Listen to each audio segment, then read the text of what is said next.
Chapter 57. Huh? Tisha was taken aback. He hadn't expected Lin King's motivation to be this. Are you overthinking this? Tisha shook his head and said, I hold Xiao and every day until she falls asleep, and then I sit at my desk. Lin King nodded as if relieved. Isn't that very tiring for you? Tisha hesitated, searching for words. Lin King, you might not understand my line of work. If I let my guard down for even a moment, what awaits me is likely an abyss. Is that so? Lin Ting replied, seemingly half understanding. Then she murmured, I'm really curious about you. You seem like a very intelligent person, yet you make a living by deceiving others. Hearing this, Heejol lowered his head in silence. I don't want to, he said, but it's the only thing I can do. The long night of the second day felt even longer than the first.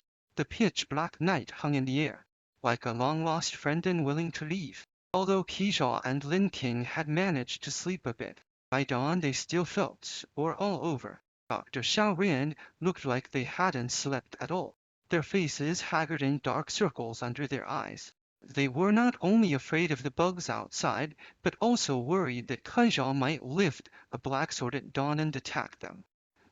As dawn broke, neither of these things happened. Let's go, Tisha yawned and said to Lin King. It's time to start today's journey. A day had passed, and TXIA's earnings were 0. The previous goal of collecting 360 tickets each day had increased to 400, based on yesterday's experience.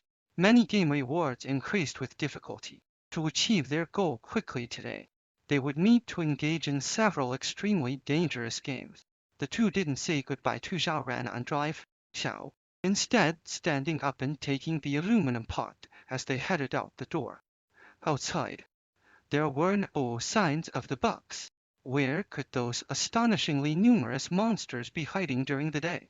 Were they all in the nearby buildings? The air remained murky. Kejaw was gradually getting used to the putrid smell. After leading Lin King outside, they passed by a restaurant and turned right onto the road.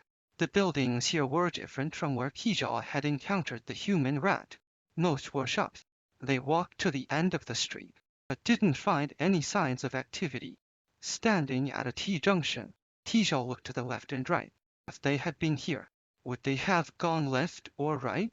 Kejaw realized he didn't really know Lawyer Zhang or Officer Li well enough to predict their decisions.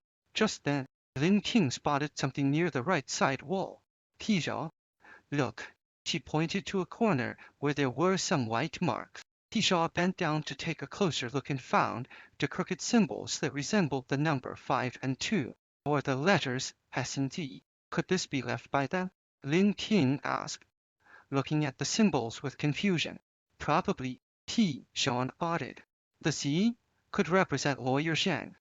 What about the S? Lin King asked. If it's Officer Li, shouldn't it be L? I don't understand either. He paused, then asked, Lin King, do you remember Officer Li's real name? Real name? Lin King thought for a moment and suddenly recalled. He mentioned in the first game that his name is Li Shangwu. She looked again at the symbol that resembled both S and 5. Could this really be what they left behind? Lin King wondered. But how would they know we were coming? Tisha was also puzzled. If they intended to leave a message, it should be clearer. The only possibility he could think of was that they were afraid he would get lost. So they left symbols only he could understand. Regardless, there must be someone in that direction. Let's go check it out. The two confirmed their direction and set off again. Walking along the dilapidated street, they soon heard noisy commotion from a building. This doesn't count. Come again, a man shouted. If you have the guts, come again. As soon as he finished speaking, he was suddenly thrust out the door by a powerful force, landing heavily on the ground. Ouch, my back. The man grumbled, rubbing his rear. Just wait. Pijal glanced at him, his expression darkening. The man who had been thrown out was none other than the short, stocky, middle-aged man they had seen before old Liu. It seemed like the city was not small, Yet it was quite a coincidence to run into the same person 2 days in a row. Old Lou noticed Tisha. Hey, it's you, kid. Then he seemed to remember something, shook his head, looking frustrated as he turned to leave. Wait a minute, Tisha called out. Have you seen any other people here? Old Lou turned back, looking at Tisha with disdain. Isn't this the king of hell? I haven't used the life I bought from you yet, and you're back for money. Cole shook his head helplessly. I don't want to argue about the past. I'm looking for my companions. If you can help, I'll find a way to repay you. Repay me? Old Lou's eyes flicked around. He approached with a fake smile. Fine, since you said that. Help me with something. If you satisfy me, I'll tell you where the 2 people you just saw are. People, what do you want me to do? Tisha asked coldly. He pointed at the room in front of them, which was a Go Club. Help me get in there and beat that pig. Old Lou said with a grin. I want him to lose everything. A pig. Tisha turned to look. Sure enough, there was a filthy pig-headed man sitting inside the Go Club.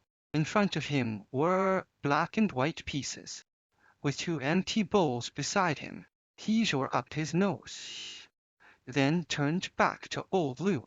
Old Lou, I can help you, but you have to answer me first. Did you really see any other people? Old Lou paused. Yeah, I saw them. Tisha stepped closer to the overweight man and asked again. Let me ask you one more time. Did you see other people? Old Lou seemed frightened, staring at KXIA's eyes. I really saw them.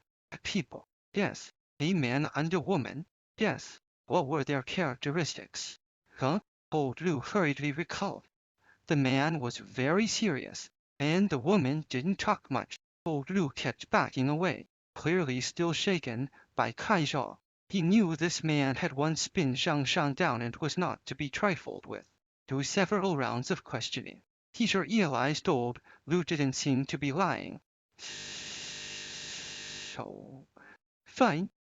Lin Ping's lips curled slightly as she whispered. Tisha, you know psychology.